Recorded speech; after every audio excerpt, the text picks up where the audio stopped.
आप सभी का स्वागत है। मैं हूं सुमित और हफ्ते का पहला कारोबारी सत्र भारतीय बाजारों के लिए थोड़ा प्रेशर आज जरूर लेकर आया। प्रेशर सेकंड हाफ में एक्सटेंड हुआ जबकि निफ्टी ने 17,000 का जोन तोड़ा। 17,000 वो जोन था जहां पे करीब करीब 80 से 90 लाख पुट राइटर्स जो थे वो एक्टिव थे। तो अब वो ईज आउट हुए और उसकी झटके की वजह से 16,900 भी टूटता हुआ दिखाई पड़ा एक समय में। हालांकि बाजार की जो बिकवाली थी वो लगातार दूसरे दिन थी और 17,000 के नीचे इंडेक्स ने हाल फिलहाल में एटलीस्ट शायद दूसरी बार है जबकि क्लोजिंग दी है।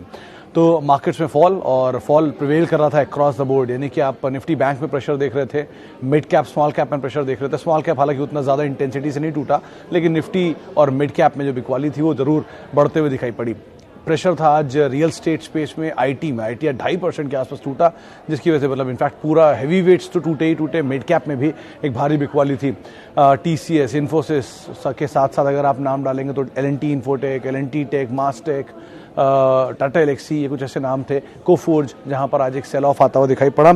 इसके अलावा आज बिकवाली जो देखने को मिल रही थी वो कुछ हद तक बिकवाली थी ऑटो में और फार्मा स्पेस में भी। दोनों ही करीब करीब 1.5-2% के आसपास इंडेक्स टूटते हुए दिखाई पड़े।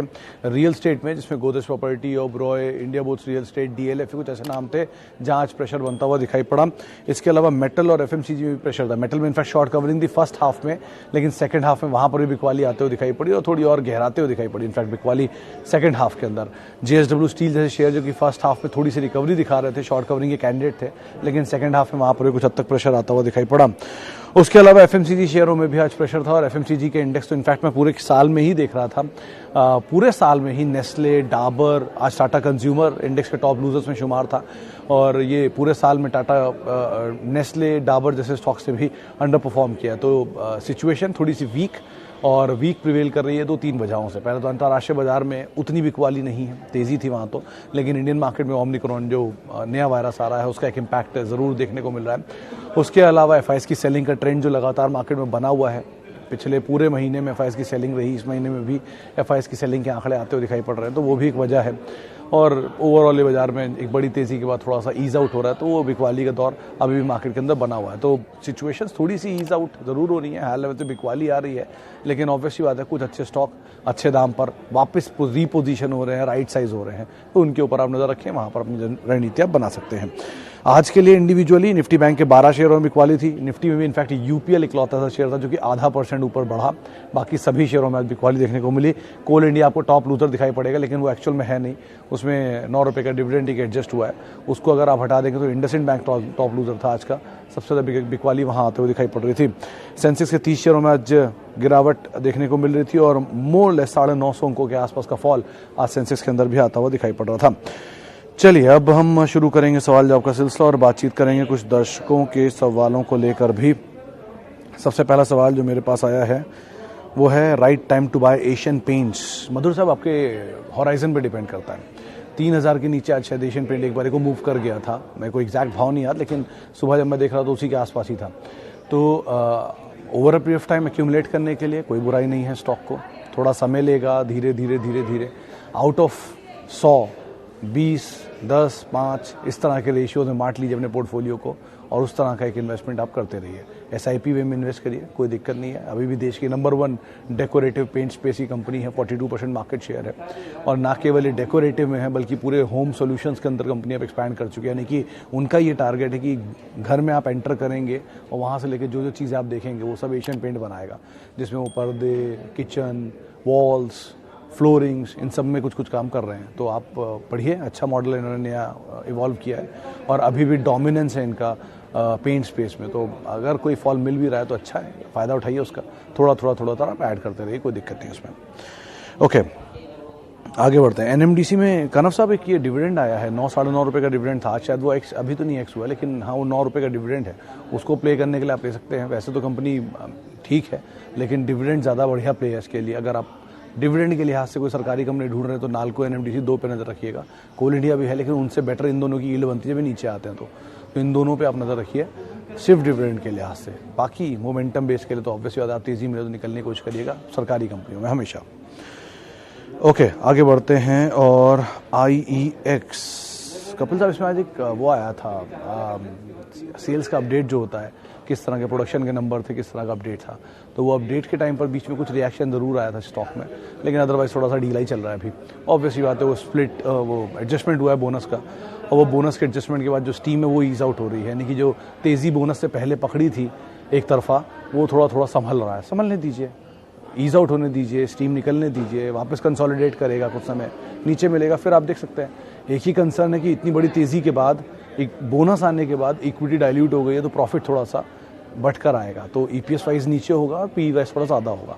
इसीलिए बस इस चीज़ को आप ध्यान रखिएगा कि जब ये नीचे आएगा तो वो पी एडजस्ट होती है कि नहीं।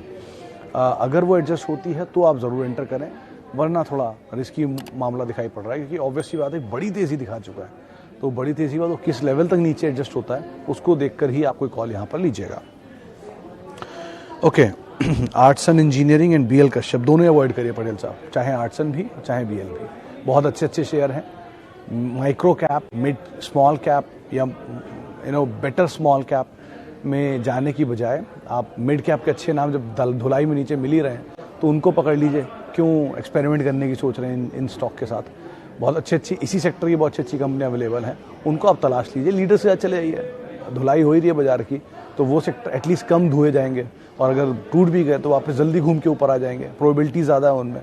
तो इसलिए ऐसी कंपनी को तलाशी, इनमें आप मत जाइए जो रिस्की बैठो एटलीस्ट अभी के लिए।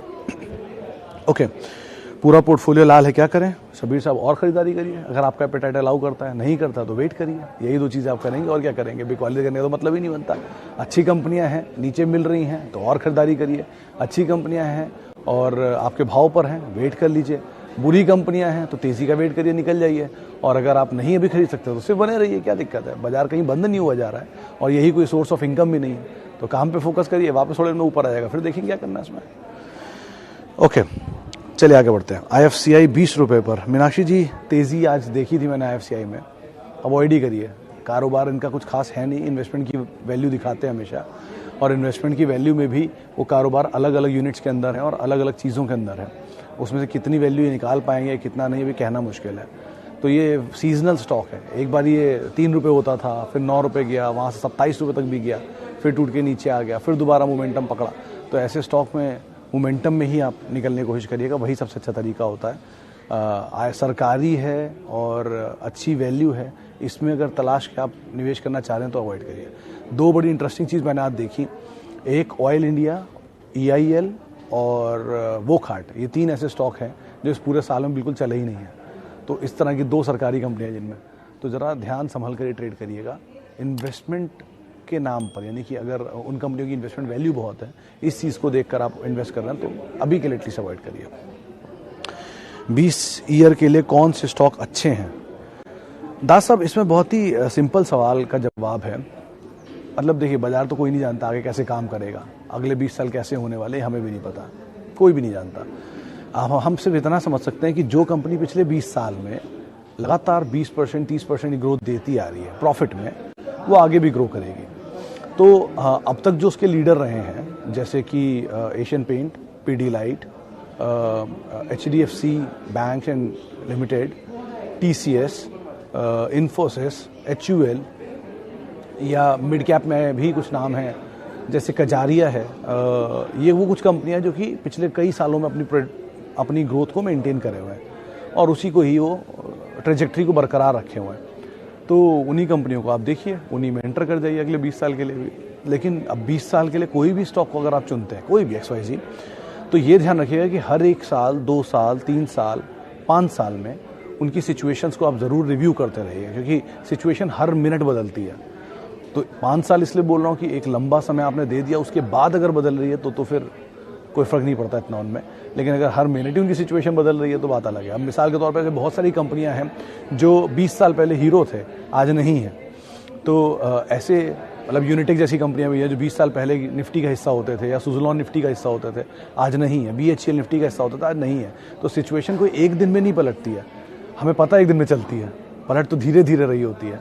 तो ज़रा उसका ध्यान रखिए और उस हिसाब से आप कॉल लीजिएगा। 20 साल के लिए अच्छे कंपनी को चुनिए और थोड़े थोड़े दिन में उनको रिव्यू करते रहिए। Okay, other chemical, Tata Elxsi versus Tata Elxsi. Sir, TCS और टाटा एलेक्सी में ज़्यादा बेटर ऑब्वियसली बात है TCS ही होगा, क्योंकि भैया देश की नंबर 1 कंपनी है IT के हिसाब से, तो बड़ा हाथी है, आराम से चलता है, लेकिन चलता ज़रूर है। दूसरी तरफ आता है टाटा एलेक्सी, वो भी बढ़िया हाथी बन रहा है, तो मेकिंग है अभी, लेकिन over a period of time अभी उसकी मार्केट कैप और टीसीएस मार्केट में ज़मीन आसमान का अंतर है। एक बड़ी तेज़ी टाटा एल्क्सी दिखा चुका है। इक्विटी साइज छोटा है इसलिए लगता है टाटा एल्क्सी चलेगा, प्रॉफिटेबिलिटी ग्रोथ अच्छी है इसलिए लगता है टीसीएस है, और सेफ साइड पे तो ऑब्वियसली वाला टीसीएस ही है। तो दोनों के अपने अपने प्रोज एंड कॉन्स हैं। आप किस साइड अपना पक्ष बैठाना चाहते हैं आप उसके हिसाब से कॉल ले लीजिए। ओके चलिए आगे बढ़ते हैं। आईसीआईसीआई बैंक न्यू बाइंग करना मैं कौन सा लेवल पर बाय करूं? अल्पेश साहब आज एक ब्रोकर ग्रुप में बात तो हो रही थी आईसीआईसीआई बैंक की कि यहीं से बाय कर सकते हैं इसे, लेकिन एक उन्होंने बहुत ही स्ट्रॉन्ग फेवर दिया कि इस पूरे वीकेंड में फिनटेक कंपनीज को लेके बहुत सारे ब्रोकर हाउसेज ने रिपोर्ट जनरेट किए हैं और बैंक आईसीआईसीआई बैंक के ऊपर भी बहुत पॉजिटिव रिपोर्ट्स आई हैं, मोतीलाल ओसवाल की, सीएलएसए की। तो उस हिसाब से लग रहा था कि या तो सर्किट ही लग जाना चाहिए जिस तरह की ग्रोथ थी, लेकिन उल्टा सप्लाईज आ गई। तो कुछ लोग ये बोल रहे हैं कि एचएनआई एक्यूमुलेशन हो रहा है। अगर आपका medium to long term horizon है तो आप यहाँ पे बाय कर सकते हैं थोड़ा थोड़ा, और थोड़ा थोड़ा वेट कर सकते हैं। लेकिन अगर आपका होराइजन इतना लंबा नहीं है तो आपको टेक्निकल वालों को समझना होगा, उनको बात करना होगा, वो आपको ज़्यादा बेटर लेवल जोन जो है खरीदारी का वो बता पाएंगे। ओके, जोमैटो, मित्तल साहब पहले भी मेरा एक ही मत था और आज भी मेरा वही मत है कि कोई भी कंपनी जो लॉस मेकिंग है या नॉमिनल प्रॉफिट मेकिंग है उसको 1.25 लाख करोड़ की वैल्यू मिलनी चाहिए या नहीं, ये थोड़ा सा मेरा मत था कि मुझे सही नहीं लगता। तो मैं गलत हो सकता हूँ, मुझे कोई उसमें वो नहीं है थॉट सेकंड थॉट, लेकिन अगर जोमैटो ही मुझे लेना है तो पिज्जा हट में क्या प्रॉब्लम है, डोमिनोज में क्या प्रॉब्लम है? एटलीस्ट मार्केट दिख तो रहा है, प्रोडक्ट बिकता हुआ, मार्केट शेयर तो डोमिनेट कर ही रहे हैं। सेम बिजनेस है उनका भी ऑलमोस्ट, क्योंकि वो भी प्रोडक्ट सप्लाई करते हैं, वो भी प्रोडक्ट ही सप्लाई करते हैं, वो अपना करते हैं, वो सबका करते हैं, ये अंतर है बस दोनों में। तो जोमैटो सही है लेकिन यहाँ नहीं, थोड़ा नीचे आ जाए। अभी तो 2-3 क्वार्टर आएंगे, 1-2 साल के नंबर आने दीजिए, भागा तो जा नहीं रहा कहीं, कल फिर तो परसों फिर आ जाएगा। अगर अच्छा नंबर होगा तो 350 हो जाएगा, खराब नंबर होगा तो 80-85 रुपये आ जाएगा। तो दोनों में से सिचुएशन क्लियर हो जाएगी, तब इसमें कॉल ले ली जाएगी। ज़्यादा बेटर नहीं है अभी जोमैटो क्यों जाना, बाकी दुनिया बैठी उनमें चलते हैं। Okay, should I invest all money in Tata group? ये कोई लॉजिक नहीं है सर कि सिर्फ टाटा ग्रुप क्यों, एचडीएफसी ग्रुप खराब है, रिलायंस ग्रुप खराब है, बिरला ग्रुप खराब है। आप अंदाज़ा ऐसे लगाइए कि हर सेक्टर की एक लीडर अलग अलग ग्रुप से आ रही है। Oil and gas major Reliance, IT major TCS, auto major Maruti वो अलग group, cement major UltraTech Aditya Birla group, FMCG giant HUL वो भी अलग है। उसके अलावा आप Bajaj auto two wheeler major, Hero group two wheeler major.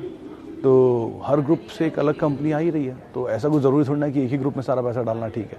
सबके लीडर ढूंढ सकते हैं आप, और सब में अच्छी अच्छी कंपनियाँ हैं, तभी उनको इतने बड़े ग्रुप बने हैं वो, तो उनको आप तलाशिए, ज़्यादा बेटर है। अगर आपको लगता है कि नहीं सारा ट्रस्ट आपका टाटा पे ही है तो आप ज़रूर इन्वेस्ट करिए, वो तो आपकी कॉल है। Okay, lastly yes bank sir, आज सुबह ही मैनेजमेंट को सुन रहे थे सुमैया साहब, बहुत कुछ तो पॉजिटिव टिप्पणी नहीं आई है। मोमेंटम बेस्ड आप लेना चाहते हो तो बात अलग है, लेकिन लॉन्ग टर्म नंबर्स को प्रूफ करने दीजिए, फिर उसके बाद ज़्यादा बेटर कॉल रहेगी। आईसीआईसीआई बैंक एक अच्छा विकल्प है, कोटक एक अच्छा विकल्प है, उनको आप तलाश लीजिए अगर आप बैंक्स में ही जाना चाहते हैं तो। Okay, Tata communication Bharti for fresh entry, Tata com हाँ कर सकते हैं, भारती ना अभी मत करिएगा, बहुत बड़ी तेज़ी दिखा चुका है। नीचे मिल जाए दोनों में आप कॉल ले सकते हैं, कोई इशू नहीं है। चलिए फिलहाल अब इतने ही सवालों में शामिल करूंगा, माफ़ी उन सभी लोगों से जिनसे आज हम बातचीत नहीं कर पाए। बहुत बहुत शुक्रिया उन सभी लोगों का जिन्होंने आज मुझसे सवाल पूछे और कार्यक्रम का हिस्सा बने। आप मेरे साथ जुड़ सकते हैं @Sumit Research मेरा ट्विटर हैंडल है।